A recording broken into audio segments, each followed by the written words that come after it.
Hi, everybody. Stephen Meade here. We're going to do something a little bit different this week. This is our first time home buyer market update for Southern California, but I am going to tell a little bit of a story that I think goes along really well with the data this week. And honestly, some reasons why I think 2025 is actually a lot better for first time home buyers than 2021, even though it might not seem that way. So let's go ahead and get started.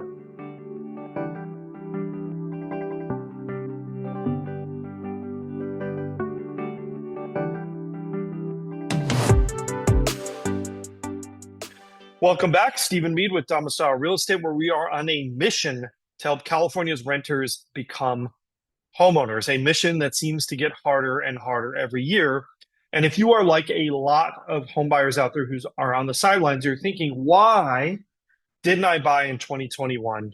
I've got kind of an interesting story with you to kind of go along with our data this week. And so, recently I wrote an offer on a house for sale in Baldwin Hills that had recently been sold in 2021, right? And this home was sold at a certain price point. It got bid way over its list price in 2021. I mean, just exuberant bidding, right? And we are at the point now where the offer that we wrote on this home in 2025, right? So this was like less than a month ago, we wrote this offer and it was accepted as a backup offer, mind you, at the terms we wrote was $400,000 less than the seller paid in 2021. And not only was it $400,000 less, but this seller actually put over $100,000 into this house. And I think that really gives you some insight into just what that 2021 market was like. And there's a couple of reasons why I actually like this market a lot better here in 2025, especially for first-time home buyers entering the market, even though it might not seem like it, right? Like affordability down, right? Interest rates up. These are not things that you would normally associate with a favorable market for first-time home buyers. But I want to take you through the data and I want to explain why I actually like this market a bit better. So we are going to go ahead here. We're going to go in and we are going to go through our normal slideshow. Bear with me here. Let's get the screen share set up. Okay. So I want to talk first of all about prices, right? And this is really an interesting chart that says a lot of things. You'll notice condos made sort of a huge kind of recovery. I don't know if that's going to be long-lived. I'll tell you why, but we saw something similar over here on the entry-level single-family home side. Now, understand that a lot of this we see around this time of year. I mean, there's very typically sort of a market where things kind of bounce back at the beginning of the year. That's very common. December tends to be the slowest month. If we look at our monthly payment, right, that's actually still within a pretty decent range. Like if we go back to about a year ago, we were at, $6,300, $6,500 a month for that total monthly payment on that entry-level single-family home. And today, where are we at? Just about $6,500. So in a lot of ways, things haven't really changed, even though it seems like they have. So in fact, if you factor in inflation, right, inflation would equate to probably about a $200-ish difference, right, just on inflation alone. So believe it or not, you're actually better off than it might seem on the payment front, at least versus a year ago. And well, maybe the payments aren't quite what they were in 2021. We've got some other reasons why I think this market is actually better than 2021. So if you look at our minimum household income, right, I mean, we're still right in that high 150s. That's not a completely unreasonable zone to be in. And if you look at our absorption rate, like this is the other sign that things are actually maybe not quite as bad as they seem, especially at that lower end, right? I mean, we're seeing an absorption rate here of, 71% in an entry-level single-family home. That's competitive, but it's not really that far off from a pretty even score. And in fact, you'll notice it's actually quite a bit less competitive than we were at last year.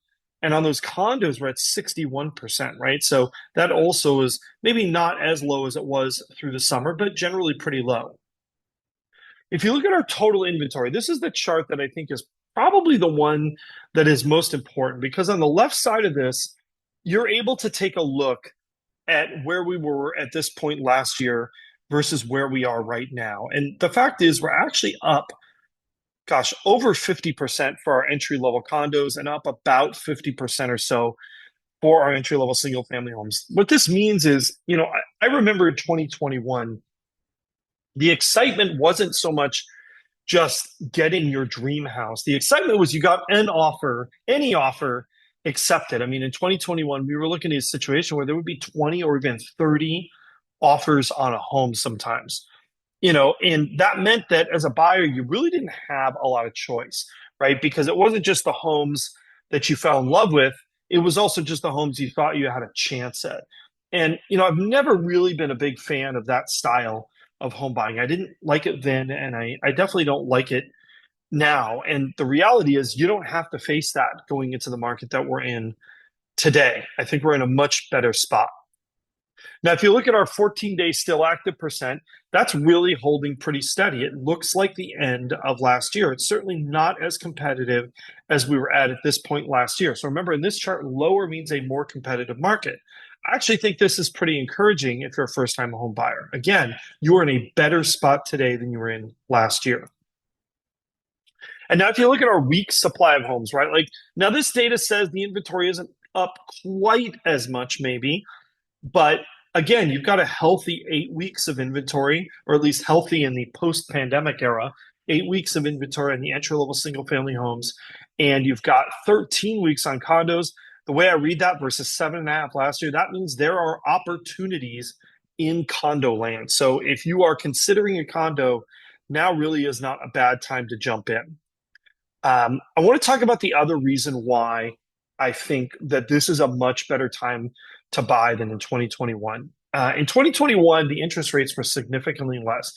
If you gave me the choice between buying my first home during a period where interest rates were low, but price appreciation was out of control versus the opposite, I would much rather buy in the higher interest rate period. And here's the reason why. If I buy in a low interest rate period in a really hot market, I'm going to be settling for a house that maybe is just the one I could get my offer accepted on. And if that market and those interest rates rise, that's going to cause a market that is not quite as brisk, right? So I'm gonna be faced with a situation of worst choice, right? If I buy a home in a period of time when the interest rates are higher as they are now, there's really a lot more upside potential, right? Because if those interest rates should drop, I'm able to take advantage of that. That may hyper fuel the market, and I may have inflation at a later price inflation and appreciation at a later date.